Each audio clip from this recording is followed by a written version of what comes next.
Hi, Joe. How are you doing? I'm doing great. How are you doing? I'm all good. I shouldn't complain. Oh, awesome. Well, it's great to be able to catch up with you again. Of course, being able to talk to you, I think, for every single Leak album now, and it's great to be able to talk about this new one that's coming up now with Misanthropic Breed, which I've gotten the chance to be able to check this out over the last few days, and I can honestly say this is the best work that you guys have done so far. I love the raw aggression that's going on in this album, and it just really feels like your guys' finest work to date. Awesome. That's good to hear. That's what we're aiming for. Oh, that's awesome. So, with all that in mind, with the album coming out on the 25th of September through Metal Blade and getting the chance to be able to check it out now, what was it like starting the process of writing this album? It was pretty much as it usually is. It's mostly Chris and Thomas writing the songs and coming up with riffs.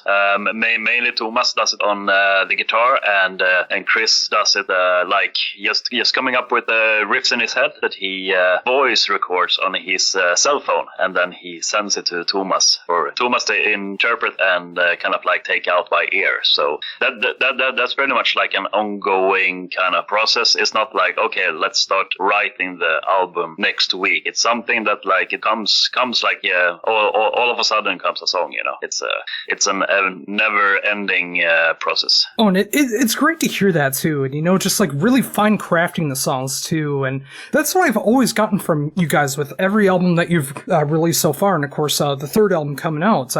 Every single song sounds like it was really articulate for what you're going for when it comes to the guitar tones, the riffs that you're doing, the tempos, all of it has a purpose to it, and that's what always drives me to the music. Oh yeah, because it's not just Chris and Thomas writing, it's the whole band is in the stage where we arrange the songs and we discard riffs or add riffs, and we produce most of the stuff at the rehearsal days together, what fits and what's not, and then we have the ability to record ourselves as well in the rehearsal room quite nicely. So when we feel that we start to tie the knot together on a song, we record it in the rehearsal studio, and then we have a chance to listen to it and let it digest and see if we want to change something over time. Because sometimes when you play a thing like a riff and a bridge or whatever, it can feel very good and very very solid when you're in the rehearsals, but then when you come home and listen to it, it's that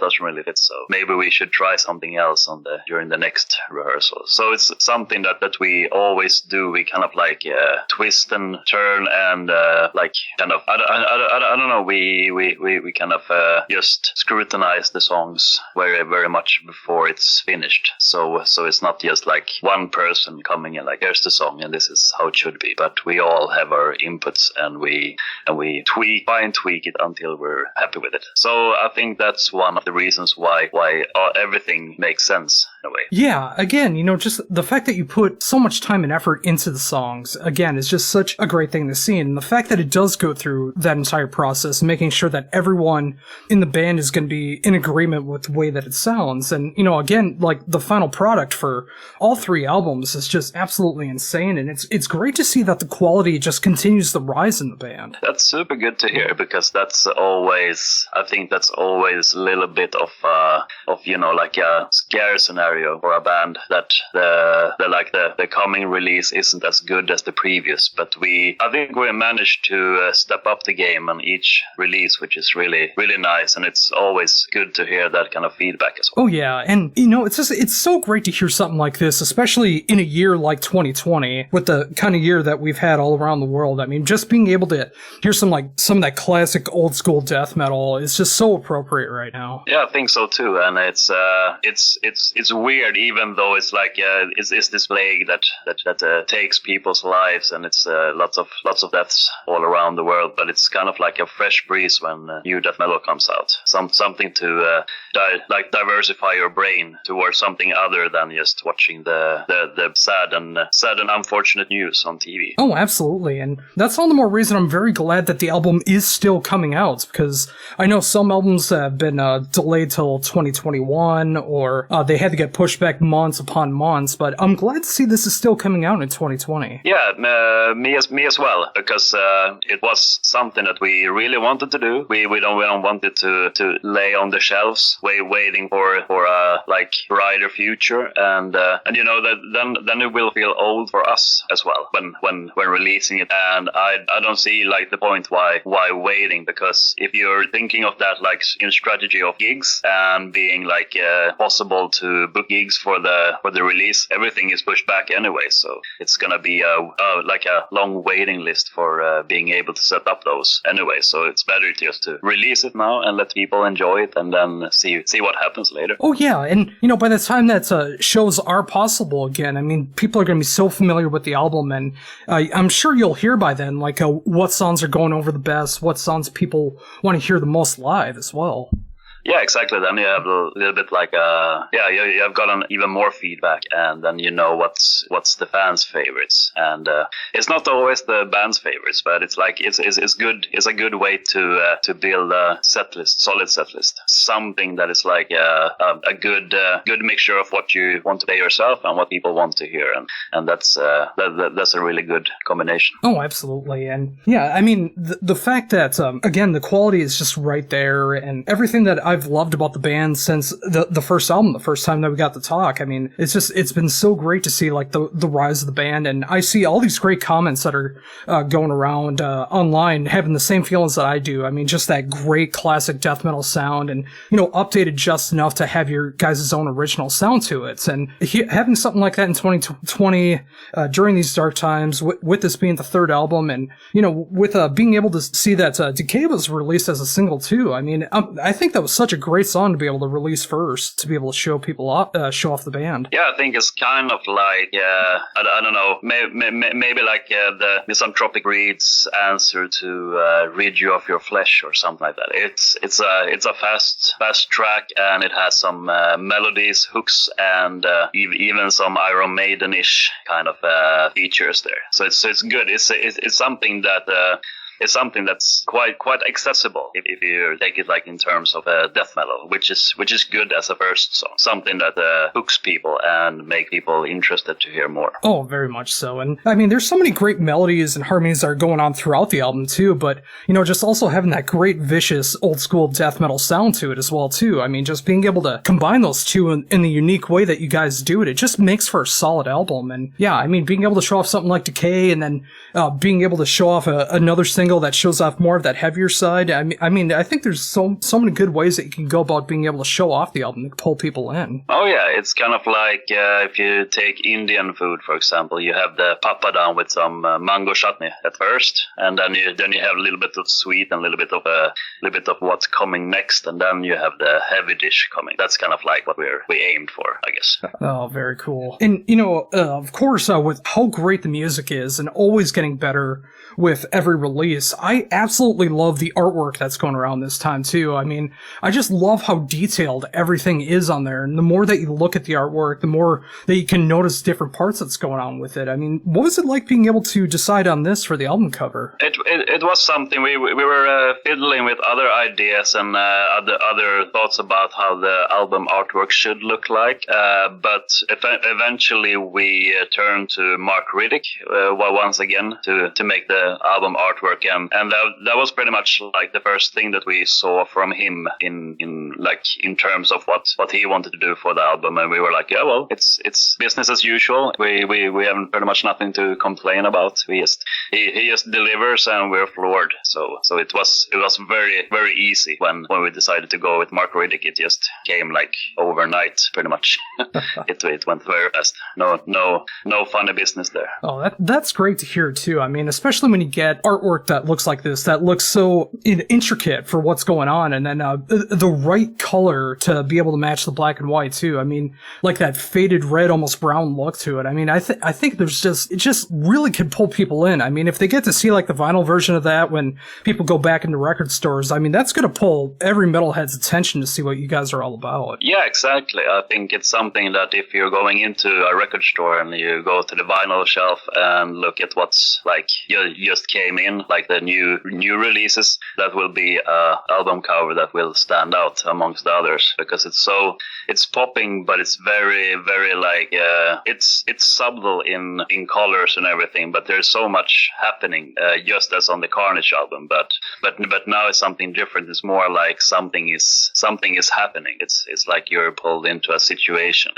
and that's very cool. And I think it's quite different from what Mark Riddick usually does. It's more like a figure or something, and but now it's a whole scenario and a scene, and that's very cool. Oh yeah, and it totally fits too. And it's funny because of that too. I mean, with an album cover like this, I mean, that just has like so many great details that are going on with it, and you can see like this whole scene that's playing out. When you look at the other album that you were a part of in 2020, and you see like it's almost the kind of the total opposite with how dark that one is, and just like there's good detail that's in it, but I mean, you get an idea of what it is just from looking at it, and just like seeing the different kinds of album covers that you can have, like something that's this intrinsic and then something that's a little more simplistic at the same time in the same year. Yeah, exactly. I think the main thing is to find something that really fits the music, and even though you find like a really, really good and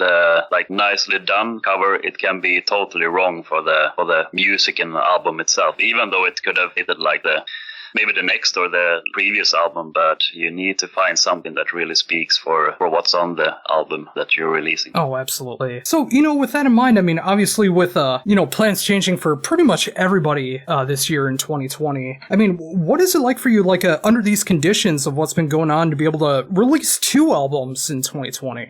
Yeah, it's a little bit odd and different, but it's just frustrating that you can't really go out there and promote it as you usually are, and play all the songs, because that's kind of like when you sit in the studio, and number one, of course, it's going to be fun to release the record and everything and let people hear it, but like one of my main things is to like I can almost see the band playing the songs live, and that's kind of like what I'm sitting there and a little bit daydreaming about. So that's very, very unfortunate and frustrating that you can't go out and play these new songs like properly. But of course we did a live stream with Katatonia, but it's even though it's a cool concept and you need to adjust a little bit, it's a little bit weird, because it's not like the same. It's not that communication and on stage dialogue with the audience as you get like on a real live gig. Yeah, it's true. And it was still great to see that you guys were still able to play some kind of show for the fans, and being able to showcase things off that way. But yeah, I mean, it's not really a substitute for like the full live crowd being in front of you, seeing that reaction, and of course, just like we've talked about for years. I mean, I know you love playing on stage so much and being able to play that live music. I mean, there's no greater feeling than that when you're playing a great show and everything's going right. Definitely, it beats pretty much everything. It's nothing really compares. But then again, during the live stream with Katatonia, we had technical difficulties, which we always have when we play live. So that almost made it feel like a real live gig. Yeah, and every time that I've ever seen you guys, I always see something that happens, and most of the time I see it usually happening with the venue too. Like they always have some kind of problem when you guys are playing, and it's unfortunate like that. But it's also, just like you said, a cool feeling.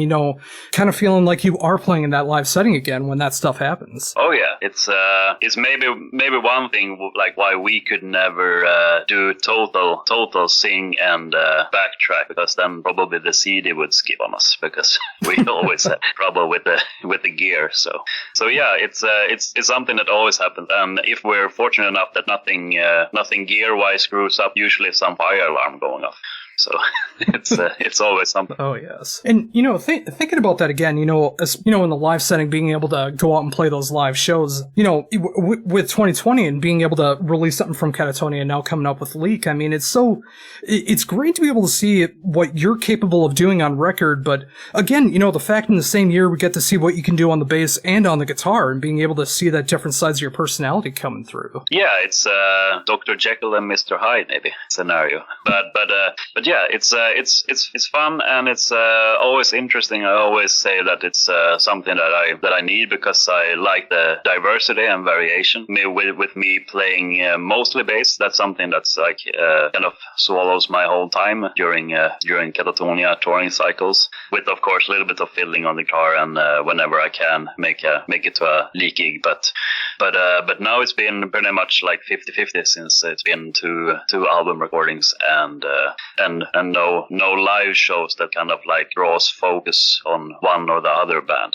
So it's been pretty much 50-50 now for me, playing both guitar and bass. So with that in mind, I mean, obviously with not being able to play live, I mean, getting to do a live stream, but not being able to go on and tour, like, how have you been spending your time during all of this? I mean, obviously being able to work on Katatonia songs, work on Leak songs, but how else have you been spending your time? Well, I've been working on myself and become a bigger person, not like in personality, but in my physique. I've been eating lots of crap and drinking lots of beer, so that's pretty much what I've done, and trying to keep my instruments capabilities in shape as well. But it's pretty much just trying to like stay positive and hope for the best for the future. And maybe I am following a little bit too much like news when I wake up, and for some weird reason I've been following lots of American news, and because it's quite interesting for me to follow that, because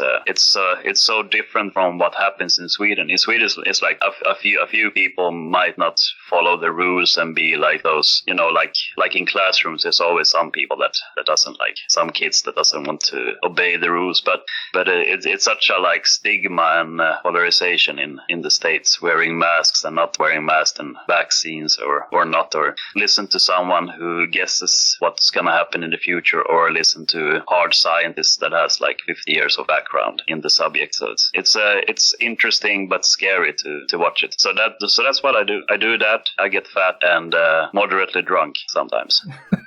Well, I mean, especially watching American news. I mean, of course, myself living over here in America, I mean, it's hard not to like get captivated by what is going on in the news, and you see what everyone is doing in the country. And just like you were saying, like all these people that are so defiant to not obey the rules and just wanting to go out without a mask because they feel like their freedoms are being taken away by wearing a mask. And you know, when you see that from the outside, it's just like you think about the world, and I would completely understand, like, you know, sitting back watching American news and just like getting drunk and eating at the same time, because you know, it's just like you can just be so dumbfounded on how life could be like this in 2020. Yeah, I think shows like Days of Our Lives and stuff like that, they have lots of competition now from Ian and stuff like that, because it's almost the same, you know, it's almost like a soap opera. When you hear the news, it's like this person said that, and this guy comes out telling the truth, and then gets a shitstorm on Twitter from the president and stuff like that, and it's almost like I don't know, it's little bit like kindergarten politics there. Here in Sweden, if like Anders Tegnell, for example, if he goes out and says like, okay, but this is like how you should do it now, and the virus has evolved into this, so now you have to have this kind of safe distance. Most of the people just does it without being concerned about their liberty or freedom or stuff like that. It's just like I think in Europe, in most, it's more like a community, that it's more we instead of me, which is kind of like is reflected lots in American news. That's the most scary part, and that some Americans are viewing the world as we and them, instead of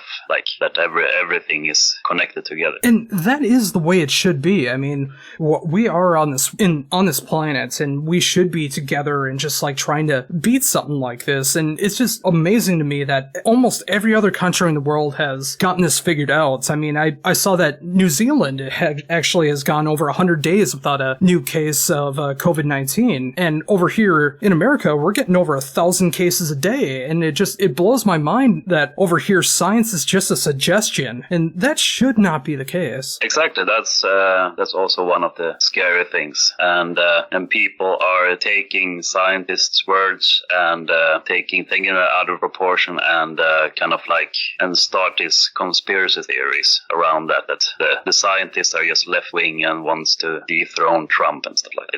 It's a little bit weird and awkward instead of just following mandates and try to make it go over as soon as possible. It's kind of like if you're living in an apartment building and you want to be the only one to have like the fire alarm. What purpose does it make if the whole building burns down anyways? If it's somewhere else the fire starts. So you should think of it as everybody's in the same boat. Exactly. So thinking about that in mind, I mean, hopefully things can get back to some kind of normalcy next year in like 2021. I mean, does that kind of scare you at all? Like, the idea of like going back out there and touring, knowing that this could still be around, or are you feeling better about that come next year? I think when it's opening up like properly and more like it was back in the days, I think that when it comes to that point, probably there is a vaccine out there, and that's probably the only thing that will make it possible to open up properly. I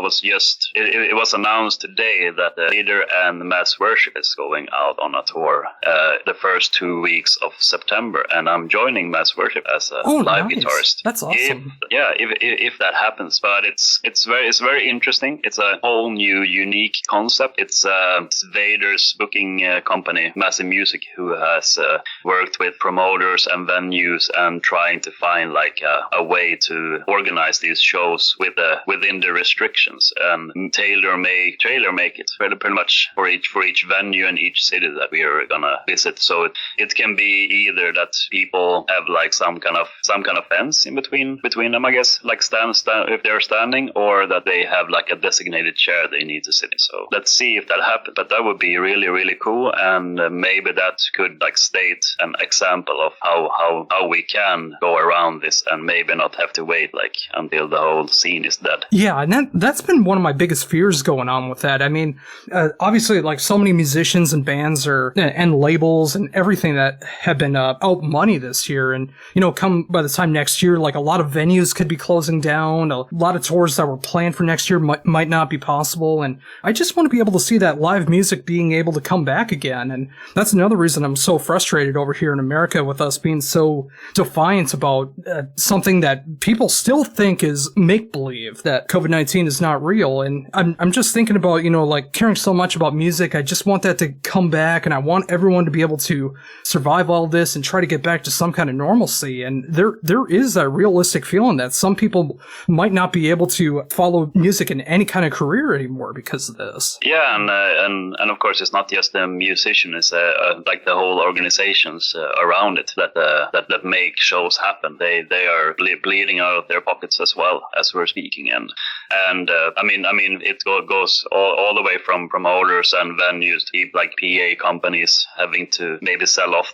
all their gear. So those who have set big festivals and big stages up, they're standing bankrupt, and then when things can go back to normal, there's nothing to work with, So it's a little bit scary because it's such a big ecosystem that are slowly dying out. Yeah, I mean it is such scary times. I mean, especially when you just look at the music aspect of it, and music in general. I mean, let alone everything else that's going on in the world. But with all of that said, I mean, I'm glad that you're at least thinking about being able to go out and tour again, even if it does have to be strange situations until things get back to some kind of normalcy. Like having a sit down death metal show. I mean, it's not the same as like seeing the pits opening up and having that high flying energy from the crowd. But the fact that you can still play in front of live people, or there's at least people are going to be out there and hopefully enjoying these shows. And if people see that and they realize that if they just take this thing seriously, we might be able to get shows back sooner. Exactly.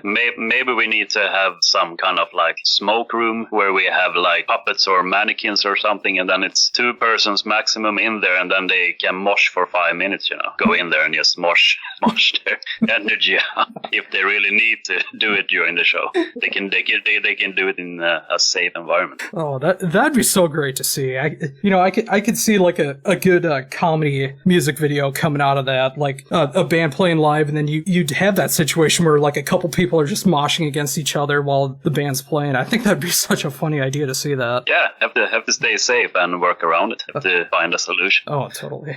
Oh, awesome. Well, with that said, I think that's actually a really good spot to be able to end on, and it's awesome to be able to talk to you again, and it's been great to be able to talk to you about everything that's been going on. I mean, of course, with the new album from Leak coming out 25th of September through Metal Blade, it's easily one of my favorite records of the year. I love the style that you guys do, and I can't wait to be able to show this off to everybody and try to show them that this great Swedish old school death metal is alive and well with Leak. And it was great being able to see Katatonia releasing a new album. I love the direction that you guys are going in. I always love the innovation that you guys do with every single album, and it was great to see that coming out. And the fact that hopefully you'll be able to go out for a couple weeks on tour coming up, and just being able to have that kind of appreciation for crowds being able to come back in, and hopefully that leads to great things coming up next year and going forward. And yeah, again, it was great being able to talk to you about all of it. Yeah, and it's always a pleasure to talk to you. And if this tour happens, no band has gotten so much sitting ovations. Maybe that will be the new name for the tour, the Sitting Ovation Tour.